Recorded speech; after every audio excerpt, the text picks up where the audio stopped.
Ya mencioné que el tema de este domingo y el próximo es el tema de la oración, como Jesús la va presentando a sus discípulos.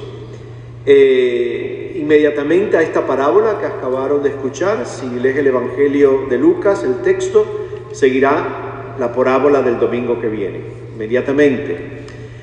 Y en ambas aparecen dos personajes, la viuda aparece hoy y aparece el publicano, el cobrador de impuestos, la semana que viene. Y ambos tienen su contraposición.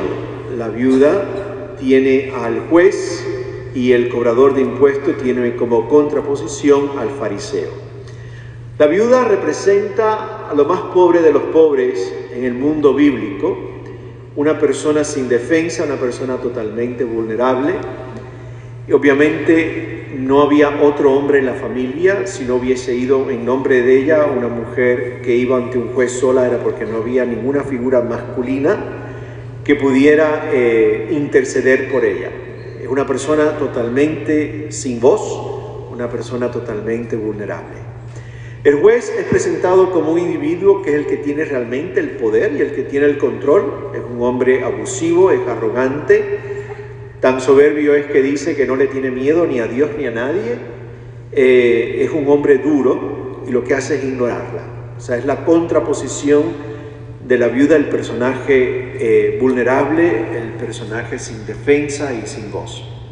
El publicano, y me adelanto un poquito, ¿no?, de la semana que viene, es el que representa a una persona totalmente rota. Los publicanos eran considerados ladrones, eran considerados traidores, eran considerados pecadores públicos, muy rechazados y muy aislados. Casi siempre vivían en las afueras de los pueblos. Temían vivir dentro del pueblo porque temían incluso por sus vidas. Y este individuo tan roto y tan aislado y tan pecador se presenta como un hombre suplicante, se presenta como un hombre abochornado de sí mismo, con mucha vergüenza delante de Dios. La contraposición de este individuo es el fariseo. Ya lo irán a orar la semana que viene, bastante arrogante. Incluso es un hombre que está convencido de su virtud, de sus méritos, de su santidad. Incluso le lee la lista a Dios de todas las cosas buenas que hace, y está convencido de que Dios lo tiene que escuchar, porque él es un hombre que cumple la ley y hace una cantidad de cosas buenas. Por lo tanto, su oración el domingo que viene, cuando la escuchemos, pues es el tipo de persona que se coloca de Dios y le dice: pues tú me tienes que escuchar a mí, punto, porque yo he cumplido con todas estas cosas, ¿no? La viuda es la representación en el Evangelio de Lucas, en sus bienaventuranzas, que son muy diferentes a las de San Mateo. Representa a la persona materialmente pobre. El pobre bíblico es aquel que Dios coloca en el centro de la alianza. Y lo coloca en el centro de la alianza porque Dios espera que su pueblo, que tiene una alianza, una comunión con Él, con Dios, con el pueblo, con el Dios de Israel, pues espera que su pueblo, cuando escuche el clamor de un pobre representado en la viuda, el pueblo responda, que el pueblo salga a dar una mano, que haga justicia al clamor del hombre y la mujer pobre. Esto era fundamental en la alianza de Dios con el pueblo de Israel. Y si el pueblo no iba a hacer nada por el hombre y la mujer pobre en medio de ellos, Dios mismo lo haría entonces. La vulnerabilidad del pobre, esa gran posibilidad de que siempre sea herido, que sea manipulado, que sea abusado y usado, no se le escapa a Dios jamás. Y eso aparece clarísimo en las Escrituras. Esto es la viuda, la imagen del hombre y la mujer realmente pobres. El publicano, del que vamos a escuchar el domingo que viene, es la representación bíblica de lo que Mateo llama en sus bienaventuranzas, que son diferentes a las de Lucas, lo llama la pobreza de espíritu. La pobreza de espíritu no es otra cosa que esa toma de conciencia tuya y mía, ese despertar espiritual en el que me descubro que finalmente me doy cuenta que dependo radicalmente y absolutamente de la misericordia de Dios. Que yo no puedo reclamar ninguna virtud, como hará el fariseo la semana que viene, no poder reclamar ningún mérito, no poder reclamar ninguna lista de buenas obras y buena conducta para impresionar a Dios, para comprar a Dios, que lo único que puedo hacer es tú y yo delante de Dios, reconocernos que somos hombres y mujeres de grandes pobrezas interiores, de grandes carencias, de grandes miserias e imperfecciones. Y cuando me doy cuenta y tú te das cuenta de eso, de que cuán pobre soy por dentro, aunque por fuera pueda parecer que tengo mucho, ese es el momento en que finalmente tú y yo nos abrimos a Dios y nos damos cuenta que no importa lo mucho o lo poco que tenga, siempre voy a ser un hombre y una mujer que necesito a Dios. Y eso me hace recordar y darme cuenta que al final del día, todos nosotros, todos, absolutamente todo hombre y toda mujer, estamos desnudos delante de Dios. Y que solo Dios en Cristo, en su ternura, en su misericordia y en su gracia, solamente Dios es el que nos puede revestir, solamente Dios es el que nos puede hacer un vestido de compasión que cubra nuestra desnudez interior. Solamente Dios. Tú y yo no nos podemos recubrir a nosotros mismos. Me hace pensar eso en la historia del Génesis, de la caída de Adán y Eva, que lo único que recordamos es la serpiente y la manzana, la cual la manzana no aparece por ningún lado. Me hace recordar una parte del texto donde cuando Adán y Eva finalmente son descubiertos por Dios desnudos, se están escondiendo. ¿Se recuerdan lo que hizo Dios? Les hizo un traje, les hizo un vestido, y dice el texto literalmente, y el Señor Dios hizo una vestidura de piel para Adán y Eva y los vistió. ¡Qué imagen tan bella de Dios! Un Dios que nos viste, un Dios que nos reviste a todos nosotros. Si el tema de las parábolas de hoy, el domingo que viene, es la oración, si Jesús habla de la oración, si enseña a orar cuando sus discípulos le piden que enseñen, y la propuesta que él hace es el Padre Nuestro, como la oración propia de Jesús, creo que la pregunta que nos tenemos que hacer, mi gente, en esta noche es: ¿y cómo oraba Jesús? Ahora, esa pregunta es atrevidísima, Esa pregunta es muy osada, porque nadie puede decir cómo ora nadie. Eso es algo muy personal tuyo y mío. La oración es algo muy interior, es algo muy propio de ese diálogo constante que tú y yo tenemos con Dios durante el día. Nada tiene que ver con rezos, tiene que ver mucho con esa conversación callada e interior, silenciosa, intimísima, que solamente conoces tú y Dios, y yo y Dios. Por lo tanto, hacernos la pregunta ¿cómo oraba Jesús de Nazaret? Yo tengo que decir primero que nada que es bastante atrevido hacer esa pregunta. Pero con todo y eso, hay un despunte en dos momentos en la vida de Jesús de Nazaret que son cruciales para entender no solamente el contenido de la oración, sino cómo Jesús experimentaba la oración. Hay muchos textos en el Evangelio donde Jesús está orando y escuchamos el contenido de su oración.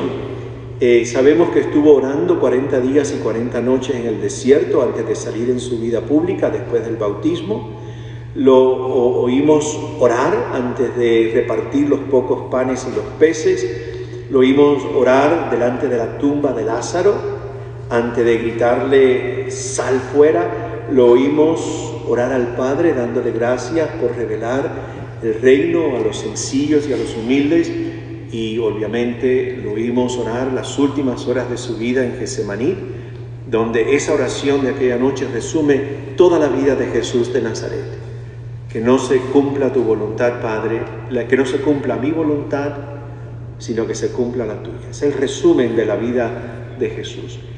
Pero ¿cuáles son los dos momentos puntuales donde podemos entrar un poquito en cómo Jesús se veía a sí mismo y cómo experimentaba la oración? Es un momento donde hay una revelación, y son dos: bautizo en el Jordán y la transfiguración. En el bautizo de Jordán escuchamos la voz del Padre: este es mi Hijo amado, en quien yo me complazco. En la transfiguración escuchamos la misma frase: este es mi Hijo amado, escúchenlo. Jesús tiene en la experiencia de oración, se sabe y se siente hijo amadísimo del Padre. Es una forma muy única de descubrirse él mismo, de saberse hijo, pero una forma muy particular, amadísimo del Padre, muy amado del Padre. Y yo escribiendo esto esta semana, yo decía, alguien que de verdad, profundamente y convencidamente se siente un hijo y una hija amadísimos del Padre, tiene que ser un hijo y una hija que confía absolutamente en ese Padre.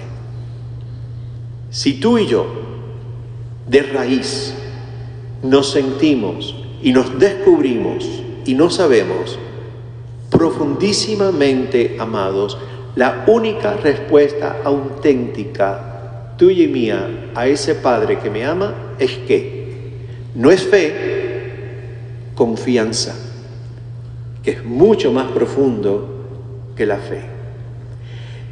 Confía Jesús porque sabe que ese Padre Dios jamás lo va a herir y jamás lo va a abandonar. Por lo tanto, entendemos hoy un poco, al decir estas palabras, la gran tragedia de Jesús en el Calvario. Vivió su vida convencido de que el Padre no lo abandonaría, y en un momento, el momento más crucial, se sintió abandonado. Y con todo y eso, recuerden las últimas palabras de Jesús en la cruz: confío en ti, mi alma. A un Dios que experimenta, alejado y ausente, pero vivió su vida convencido de que el Padre jamás lo heriría, ni el Padre jamás lo abandonaría. Jesús confiaba en el Padre, su oración era de confianza absoluta, y por eso nos atreve a decir y nos dice a nosotros que los lirios del campo se habrán vestido de una majestad y una belleza mayor que la de Salomón, pero él se descubre como el Hijo revestido de una belleza mucho más grande que la de los lirios del campo. Y nos lo dice a nosotros también, que los lirios del campo serán bellísimos, pero Dios Padre te reviste a ti y a mí de una belleza mayor que la de cualquier lirio. Jesús confía, su oración confiada en el Padre es tan grande y tan profunda que se atreve a decirnos a nosotros que ni un solo gorrión se cae del cielo, ni un solo pelo de la cabeza se cae sin que Dios Padre lo sepa y lo permita. Y Él dice que Él y tú y yo somos más importantes que todos los pajaritos del cielo y todos los cabellos del mundo. Jesús confía en el amor profundísimo del Padre porque se siente amado por el Padre, y nos dice en un momento que no te preocupes ni de qué comer ni qué vestir, porque a cada día le sobran sus preocupaciones, y que de lo único que te preocupes sea de proclamar el reino de Dios y su justicia. La gran pregunta que para mí surgió a medida que escribía esto esta semana era que si tú y yo somos hombres y mujeres bautizados en Cristo, injertos en el árbol que es su vida, su muerte y su resurrección, si tú y yo somos hijos e hijas adoptados del Padre por la gracia del Espíritu, la pregunta que surgió en mí fue: oye Pedro, ¿y tú oras con la misma confianza que Jesús? Y te hago a ti la pregunta: ¿y tú oras con la misma confianza que Jesús, tu hermano mayor? Y me di cuenta que todavía nos falta mucho por crecer en este tema, de llegar a orar con la confianza absoluta de Jesús de Nazaret. La viuda insistía delante del juez porque, como sabía que era pobre y conocía su tradición judía de que el Dios de Israel jamás dejaría de oír la oración de un pobre, ella insistió. Delante de un juez arrogante y soberbia, ella insistió porque confiaba. El publicano de la semana que viene, roto, desbaratado, su oración será una oración lamento, una oración vergüenza, que surge de un corazón de un hombre desbaratado, apresado en su pecado, nada virtuoso, pero se atreve desesperadamente a buscar a Dios. En el fondo, el publicano de la semana que viene es un hombre que confía. Solamente en el momento en que tú y yo despertamos y se ilumina nuestro interior y reconocemos de que somos hijos e hijas amadísimos del Padre, en ese momento tú y yo vamos finalmente a llegar a eso que tanto deseamos, que es llegar a confiar plenamente en Dios. Y la oración dejará ya de ser petición, dejará de ser transacciones económicas con Dios, yo te doy si tú me das. Dejarán de ser oraciones con un contenido incluso de manipulación de lo divino. Simplemente llegará a ser quizás una sola palabra con la que comienza la oración que Jesús nos enseñó: Padre. Yo tengo una amiga que se llama Carmen, que ella dice que con el tiempo dejó de orar el Padre Nuestro y lo único que terminó diciendo en su vida es Padre. Yo me acuerdo que la primera vez que me lo dijo, me quedé así y después me quedé y dije, wow, es una mujer que confía. Padre. Así que le pedimos hoy al Señor descubrirnos amados como hijos e hijas de Dios. Le pedimos al Señor que entonces finalmente podamos confiar y simplemente decir Padre.